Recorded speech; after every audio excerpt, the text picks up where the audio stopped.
হঠাৎ করেই ভোর রাতে ঘুমটা ভেঙে গেল আমার।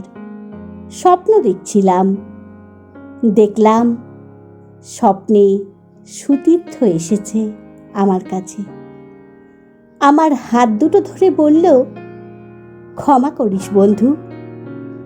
আমি ওর সাথে কথা বলছি না দেখে আমাকে জিজ্ঞেস করলো, আমার ওপর এখনো রাগ করে আছিস? জানি রাগ হবেই। আমি সত্যিই কথা বলতে পারিনি। ভীষণ গিল্টি ফিল হচ্ছিল। আজ ক্ষমা না চাইলে শান্তি পেতাম না। নিজের কাছেই ছোট হয়ে যাচ্ছিলাম। ঘুমটা ভেঙে যেতেই দেখলাম আমি বিছানায়। কোথায় সুতীর্থ? কথা দিয়ে যে কথা রাখতে পারে না, সে কোন মুখেই বা আসবে? ঘড়িতে তখন ভোর ৩:৪৫। বুঝলাম এটা স্বপ্ন। অনেকে বলে ভোরের স্বপ্ন সত্যি হয়, তাই কি? তারপর আর ঘুম আসেনি। মনে পড়ে যাচ্ছিল সেই অনেক বছর আগের কথা। সুতীর্থ আমাকে কথা দিয়েছিল, সবাই যদি সবার কথা রাখতে পারত, এই পৃথিবীতে কোনো মানুষ আর খারাপ থাকতো না। সবাই কথা রাখে না, সুতীর্থও কথা রাখেনি। এই সুতীর্থর সাথে পরিচয় আজ থেকে অনেকগুলো বছর আগেই। উচ্চ মাধ্যমিক পরীক্ষা দিতে গিয়েই পরিচয়। আমার পাশেই ওর সিট ছিল। দুজনের স্কুল আলাদা। প্রথম দিনেই আমার পাশে বসে আমাকে বলল, একটু হেল্প করিস বন্ধু, আমি ইংরেজিতে খুব কাঁচা, তোর খাতা দেখে একটু লিখব। সেই সময় উচ্চ মাধ্যমিকে প্রতিটি বিষয়ে 200 নম্বরের করে পরীক্ষা দিতে হতো।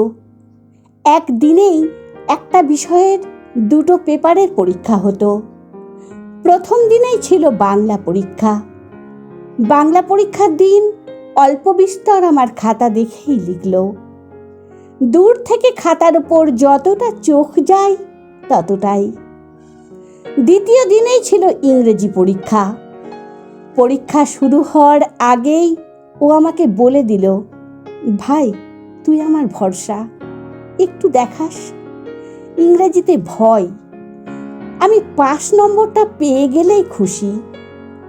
2টো পেপার মিলিয়ে 60 তুলতেই হবে যে কোনো প্রকারে।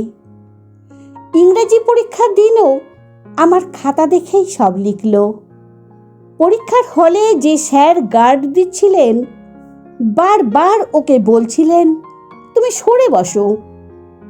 ও সরে বসলেও আমিও যেন ইচ্ছে করেই খাতাটা ওর দিকে সরিয়ে লিখছিলাম, যাতে ও দেখে লিখতে পারে। স্যার অবশ্য আমাকেও বলেছিলেন, তুমি খাতা আড়াল করে লেখো। আমি জানি আমি আড়াল করলে ও আর লিখতে পারবে না, তাই ইচ্ছে করেই আমি আড়াল করিনি। 2টো পেপারেই ও আমার খাতা দেখেই লিখেছিল। পরীক্ষা শেষে ও আমাকে জড়িয়ে ধরে বলেছিল, কেউ আটকাতে পারবে না, আমি পাস করবই। তুই পাশে না থাকলে আমি ডাহা ফেল করতাম। সে সময়ে ওই পাস ফেলের একটা আতঙ্ক কাজ করত ছেলে মেয়েদের মধ্যে। উচ্চ মাধ্যমিকের ইংরেজিতে ওই 5 নম্বর 60 তুলতে পারাটাও খুব সহজ ছিল না অনেকের কাছে। সুতীর্থর সাথে তখন থেকেই বন্ধুত্ব হয়ে গেল আমার। বাংলা আর ইংরেজি পরীক্ষা ছাড়া আর অন্য বিষয়গুলোর পরীক্ষার সিট আমার পাশে পড়েনি। তবে 6 দিনের পরীক্ষায় সব দিনগুলোই ওর সাথে দেখা হয়েছিল, কথাও হয়েছিল অনেক। পরীক্ষার শেষ দিনে অনেক গল্প হয়েছিল, কোন কলেজে পড়ব, কি নিয়ে পড়ব, এই সব কথা। বাড়ির ঠিকানা একটা কাগজে লিখে দুজনেই দুজনকে দিয়েছিলাম। তখন তো আর মোবাইল ছিল না। ও আমাকে বলেছিল, তোর মতো বন্ধুকে কখনোই ভুলতে পারবো না, কারণ আমার পরীক্ষার মার্কশিটটা দেখলেই তোর কথা মনে পড়বে। আমি জীবনেও ইংরেজিতে পাস করতে পারতাম না।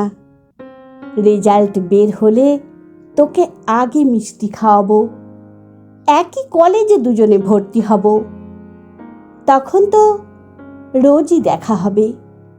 তবে রেজাল্ট বের হবার আগেই একদিন আমাদের বাড়িতে আসিস। তোর কথা বাড়িতে মাকে বলেছি। আমার মা বলেছে তোকে বাড়িতে নিয়ে যেতে। আমিও ওর হাতটা ধরে বলেছিলাম, আগে যেতে পারবো কি না জানি না, পরীক্ষার রেজাল্ট বের হবার পর তোর বাড়িতে যাবই। সেদিন শুধু মিষ্টি নয়, কাকিমার হাতে রান্নাও খেয়ে আসবো, পাক্কা, কথা দিলাম। 3 মাস পর যখন রেজাল্ট বের হলো, যে কলেজে ভর্তি হওয়ার কথা ছিল সেই কলেজেই আমি ভর্তি হলাম। সুতীর্থ কিন্তু ওই কলেজেও ভর্তি হলো না। ক্লাস শুরু হয়ে যাওয়ার পর সুতীর্থকে যখন সত্যি দেখতে পেলাম না, তখন শিওর হয়ে গেলাম ও অন্য কলেজেই ভর্তি হয়েছে। যেভাবে আমার হুবহু লিখেছে তাতে ফেল করার কথাই নয়। অথচ সুতীর্থ আমাকে কত কথাই বলেছিল, কত প্ল্যান, একটা কথাও রাখলো না। পাশ করার খবরটা অন্তত আমাকে দিতে পারতো একটিবার। বুঝেছিলাম মানুষ প্রয়োজনেই বন্ধুত্ব করে, দরকার ফুরিয়ে গেলে কেউ আর যোগাযোগ রাখতে চায় না। আমিও সুতীর্থকে ভুলে যেতেই চাইলাম। ওই রকম বন্ধুকে মনে রেখেই বা কি করব। ইতিমধ্যে 6 মাস কেটে গেছে। আমি বাংলা অনার্স নিয়ে ভর্তি হয়েছি। নতুন নতুন অনেক বন্ধু পেয়েছি। খুব ভালো সম্পর্কও হয়ে গেছে অনেকের সঙ্গেই। সুতীর্থর কথা মনে আসেই না। মাঝে মাঝে মনে পড়লে খারাপ লাগতো। কলেজে এসে যে কজন বন্ধু পেলাম তার মধ্যে একজন ছিল সুতীর্থ যে স্কুলে পড়তো ও সেই স্কুলেই পড়তো। ওর নাম প্রাণেশ। প্রাণেশ তখন আমার খুব ভালো বন্ধু। আমি কখনোই প্রাণেশকে সুতীর্থর কথা জিজ্ঞেস করিনি। একটা খারাপ লাগা ছিলই, কারণ সুতীর্থ নিজে থেকেই আমার সাথে যোগাযোগ করেনি। তাই ওর সার্থকতা আমি মানতে পারছিলাম না তখন। কলেজে এসে প্রাণেশকে পেয়ে মনে হলো সত্যি ও একজন ভালো বন্ধু। যেমন বিনয়ী তেমন মিষ্টি ব্যবহার। ওর সাথে আমার অনেক মিল। একদিন কিছু নোটস জেরক্স করার জন্য একটা দোকানে গিয়েছি আমি আর প্রাণেশ। জেরক্সের দোকানে তখন বেশ ভিড়। অনেকেই জেরক্স করার জন্য দাঁড়িয়ে আছে, আমরাও গিয়ে দাঁড়িয়েছি। একজন ভদ্রলোক তখন জেরক্সের দোকান থেকে জেরক্স করে বেরিয়ে যাচ্ছেন। প্রাণেশ ওই ভদ্রলোককে দেখেই বলল, কাকু আপনি কেমন আছেন? অনেক দিন পর দেখা, বলেই প্রণাম করে ফেলল।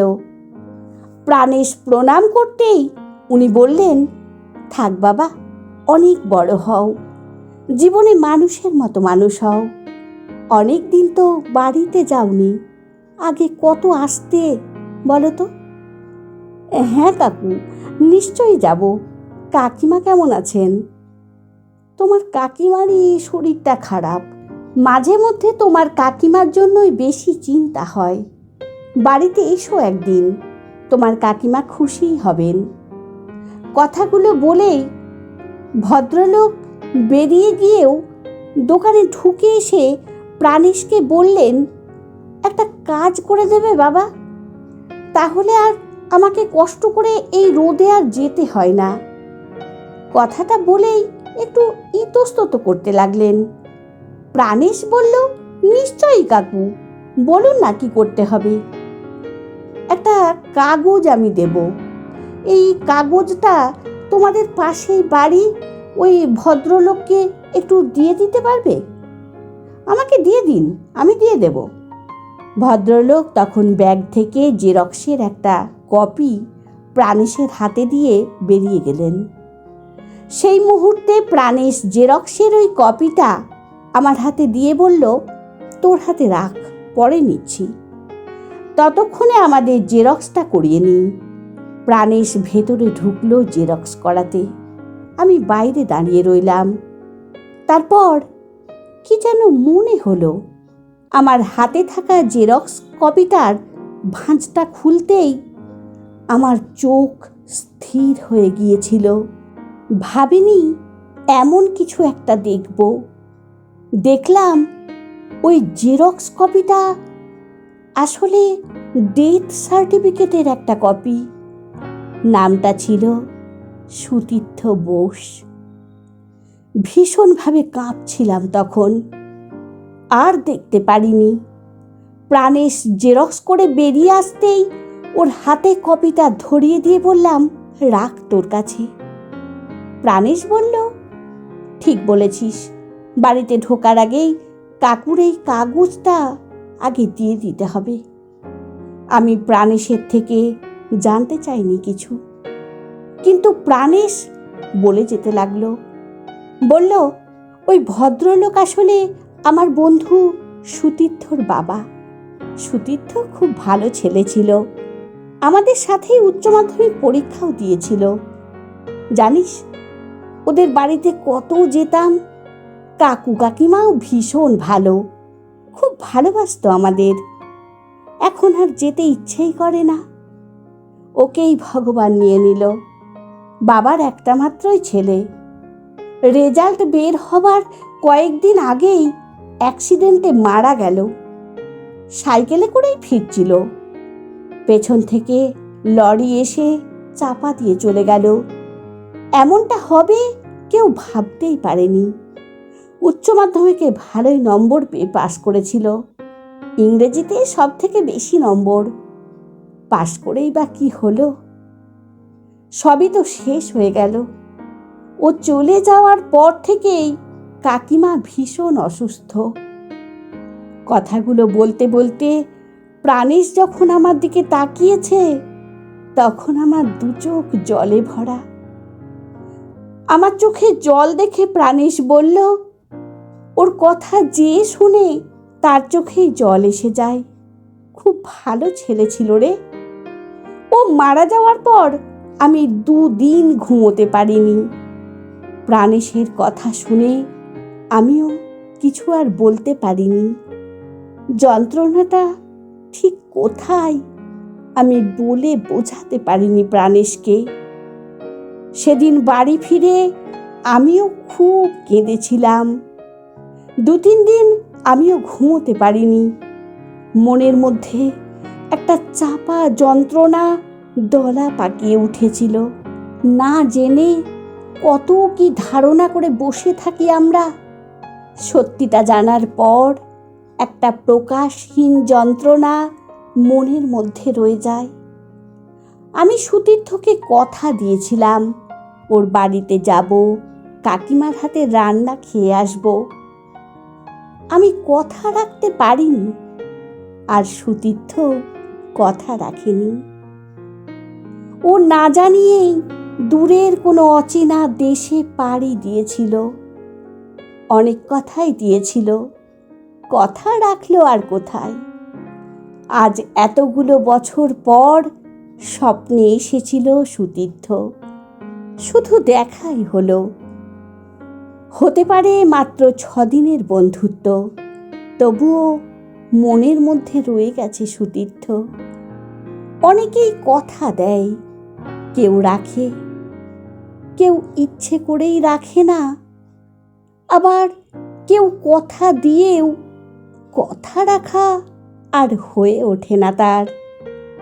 সুতীর্থ কথা রাখতে পারেনি, আর আমিও পারিনি। কথা দেওয়ার মানুষটাই যখন জীবনে থাকে না, তখন কথা রাখাও হয়ে ওঠে না আর। আসলে কেউই কথা রাখে না। ভোর রাতেই কলম ধরলাম, তাই লিখতে লিখতেও চোখের কোণটা ভিজে যাচ্ছিল আবার। এতগুলো বছর পরেও ভীষণ রকম মনটাকে নাড়া দিয়ে গেল। লেখা শেষ করে ঘড়ির দিকে তাকালাম। চারিদিকে উষার আলো, ঘড়ির কাঁটা বলছে সময় তখন 5টা 38। কলমে সরজিৎ ঘোষ, কণ্ঠে সোনালী।